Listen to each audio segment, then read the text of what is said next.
The night was pitch black, and a strange chill hung in the desert air. Ahmed, a young photographer, had come to a remote area in Utah to capture photos of the beautiful lakes and mountains near Skinwalker Ranch. He was alone, with just his camera, tent, and a small bag. After setting up his tent, he sat outside gazing at the stars when suddenly a weird sound came from afar. Not quite a wolf's howl or an owl's call, but a human voice imitating an animal's bark. Ahmed thought it might be the wind playing tricks, but a cold shiver ran down his spine. He crawled into the tent and turned off the light. Silence fell outside, yet he felt like something was watching him. He stayed awake all night, jumping at every little noise.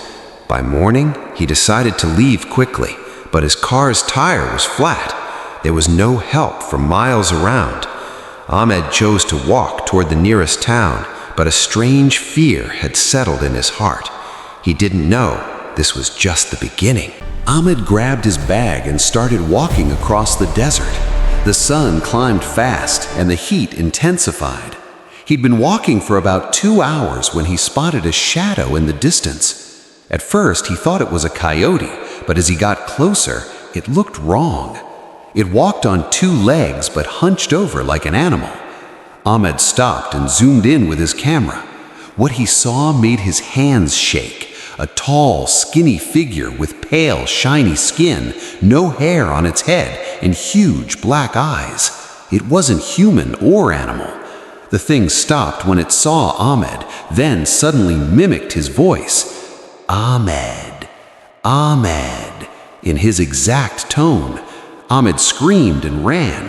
Fast footsteps followed from behind. He glanced back and saw it charging toward him on all fours. His heart nearly stopped. He hid behind a rock, holding his breath. Silence lasted a long time. Then his mother's voice called from afar, pleading for help. Ahmed knew it was a lie, but the fear was driving him mad. Evening was falling, and Ahmed was still wandering the desert. His water had run out, and thirst tormented him.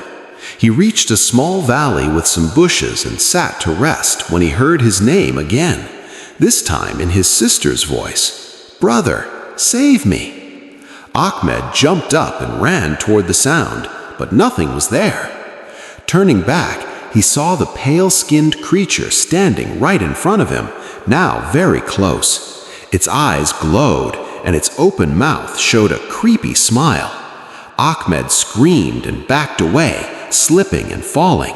The thing stepped forward and touched his face. Its hand was ice cold. Ahmed closed his eyes. When he opened them, it was gone, but claw marks on his arm were bleeding. Ahmed ran, crying. Night had fallen, and the desert looked terrifying in the moonlight. He hid in the ruins of an old building, likely an ancient Navajo site. Strange symbols on the walls seemed to shift. Ahmed began reciting prayers. The night dragged on as Ahmed shivered in the ruins. Strange sounds came from outside, children laughing, a woman crying, a man screaming. Each voice belonged to someone close to him. He covered his ears and sat still. Suddenly, there was a knock at the door. Ahmed asked, "Who is it?" The reply came, "It's me, Ahmed. Open the door." In his own voice exactly.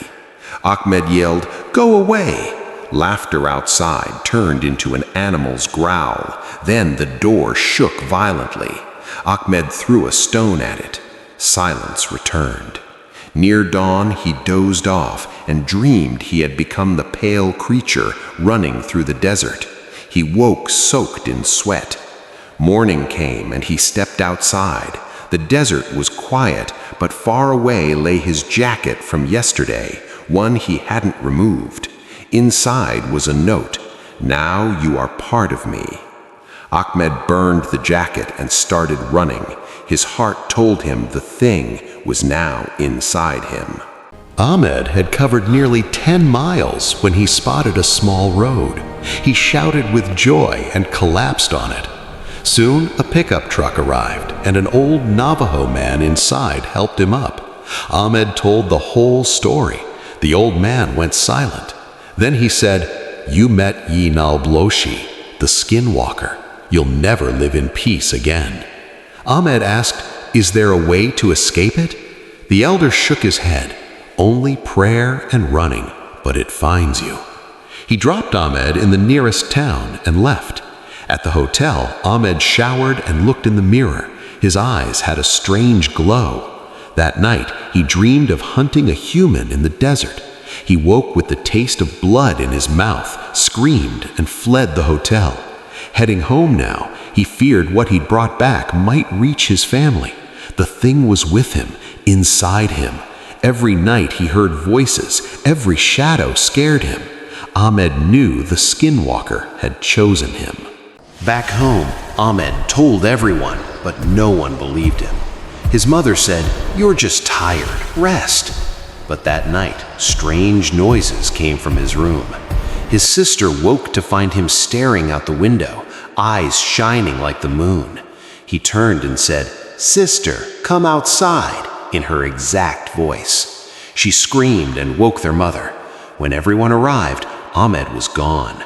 The window was open, and though it was a city, claw marks scarred the ground outside.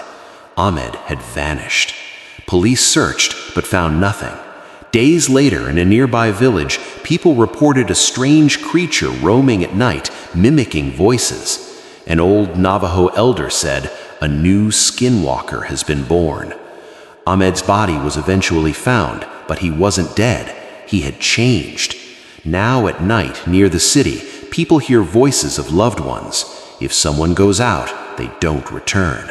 The skinwalker is in the city now, and it's hungry.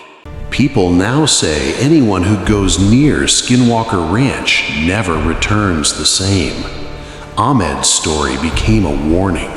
Navajo elders still advise not to speak its name aloud because it listens. At night, if you hear a loved one's voice but they're not home, don't open the door, because the true skinwalker can change shape, mimic voices, and gain your trust to get inside.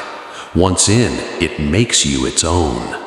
Ahmed now roams both desert and city, taking new forms, new voices. Sometimes he'll come as your friend, mother, or child. When you open the door, your eyes will glow and you'll become part of it. This story never ends because the skinwalker never dies. It only changes, spreads. If you're alone at night and someone calls you in your own voice, run, because the true skinwalker is looking for you, and it always finds you.